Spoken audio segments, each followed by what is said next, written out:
অকফা জমিতে ভুয়া দলিল তৈরি করে জমি করছেন, অথবা পারিসিয়ান খারিজ নিয়ে ভুয়া করে একটা দলিল তৈরি করছেন। দেবত্ব সম্পত্তির পরে একটা দলিল তৈরি করছেন, অর্পিত সম্পত্তির পরেও এইভাবে নতুন দলিল তৈরি করছে। নবাব এস্টেট এবং ভাওয়াল এস্টেটের পরেও ভুয়া কাগজপাতি তৈরি করে দলিল করছেন। এইসব দলিলগুলো বর্তমান সরকার বাতিল করতে যাচ্ছে। তাই এর পিছনে সরকারের একটা মহৎ উদ্দেশ্য আছে। উদ্দেশ্যটা এইরকম যে জমি নিয়ে আর জাল জালিয়াতি নয়, জমি নিয়ে জালিয়াতি করে একটা চক্র মানুষকে বিভ্রান্তির মধ্যে ফেলে দেয়।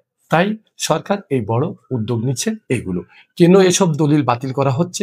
আপনার আমার সাধারণ মানুষের কষ্ট অর্জিত টাকা দিয়ে জমি কিনতে যায়, আর সেই জমির ভুয়া দলিল ভুয়া কাগজপাতি তৈরি করে আমাদের কাছে বিক্রি করে।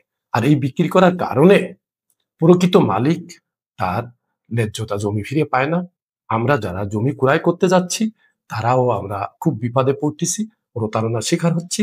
এমনকি কোর্ট কাছারিতে চলাফেরা করতে করতে জীবন জৈবন দুটোই শেষ হয়ে যাচ্ছে।